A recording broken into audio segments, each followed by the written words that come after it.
ağaclar 93-cü ildə, yəni qonşuların səyləri nəticədə əkilib ağaclar. Buranı dəfələrlə ağaclar kəsmək istəyiblər. Xırda-xırda kəsiblər, o ağac kəsiblər, bayaq qaçırlar. Peki burada obyekt tikmək istəyirlər. Buranı 5 il bundan qabaq da kəsib doğramaq istəyirdilər. O ağacı kəsəndə yarıya ki mişar qalmışdı üstündə.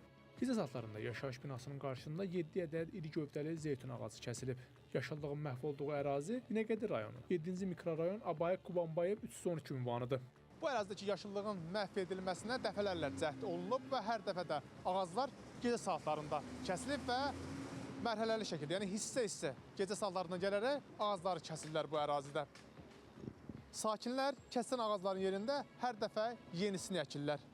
Deyilənə görə bu ərazidə həmin şəxslər obyekt tikmək istəyirlər. Bu hadisədən xəbər tutan bina sakinləri dərhal polisə, Ekologiya və Təbii Sərvətlər Nazirliyinə məlumat veriblər. Şahidçi olan sakinlər iddia edir ki, yaşayış binasının qarşısı illər öncə Binəqədi Bələdiyyəsi tərəfindən satılıb.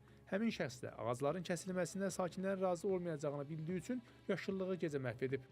Tikən insan kim indi bilmirəm, bu Binəqədi rayon icra hakimiyyəti bilir, yoxsa JEK bilir, bilməz. Çox güman ki, bilirlər də, icazəsi təbii ki, heç kim özündən iş görə bilməz. Yəni görürsünüz, yaşayış binasının altıdır. Yəni bu necə ola bilər? İnsanların çıxır, yəni binasının altında obyekt. Özümüz əkmişik, özümüz becərmişik. Bir neçə il bundan qabaq yenə eləyiblər. Hələ o tərəfdə yenə eləmişlər. Sağ olsunlar 5-ci bölmənin polis əməkdaşları. Gəldilər gecə gündüz nəzarət elədilər, bizlə bir yer kömək elədilər. Belə ağac əkdik, böyütdük yenə də. Niyə görə bilmirsiniz o kəsən adamları? Görə bilmir, gecə salırlar. Bu ağaçları qırıb yerində hansı bir obyekt tikəcəklər? Bunlar nə etmək istəyirlər? Bax, niyə eləyirlər? Biz bunu bilmirik. Xahiş edirik bizim bu dərdimizə əlac eləyəsiniz. Ərazi üzrə Binəqədi rayonu Mənzil Kommunal Təsərrüfat Birliyi 106 saylı Mənzil Kommunal İstismar sahəsindən bildirildi ki, torpaq sahibinin kim olduğu barədə onlarda məlumat olmadığı üçün ağacların da kim tərəfindən kəsilməsindən xəbərsizdilər. Mənim bu ərazidəki ağacların kəsilməsi ilə bağlı nə deyə bilərsiniz?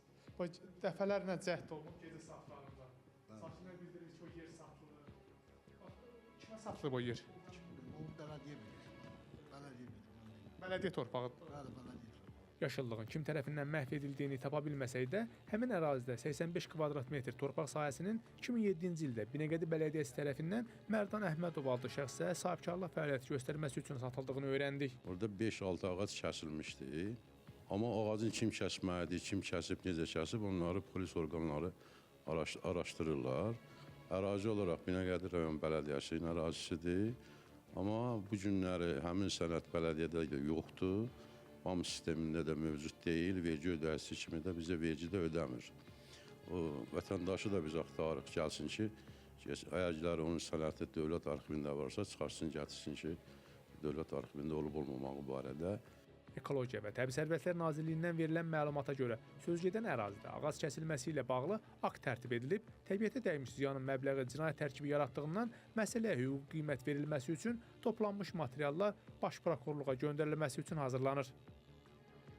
Dövlət Ekoloji Təhlükəsizlik Xidmətinin əməkdaşları tərəfindən keçirilən növbəti nəzarət tədbirləri zamanı Binəqədi rayonu 7-ci mikrorayon Abay Kunanbayev küçəsində qanunsuz ağac kəsintisi faktı aşkar edilib. Kəsilmiş ağacların yerinə Dövlət Ekoloji Təhlükəsizlik Xidmətinin təşkilatçılığı və dəstəyi ilə ərazidə yaşayan sakinlərlə birgə yeni ağaclar əkilib.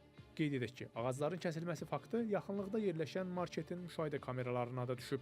Rəşad Vəkiloğlu, Nadir Zəlilov, Space xəbər.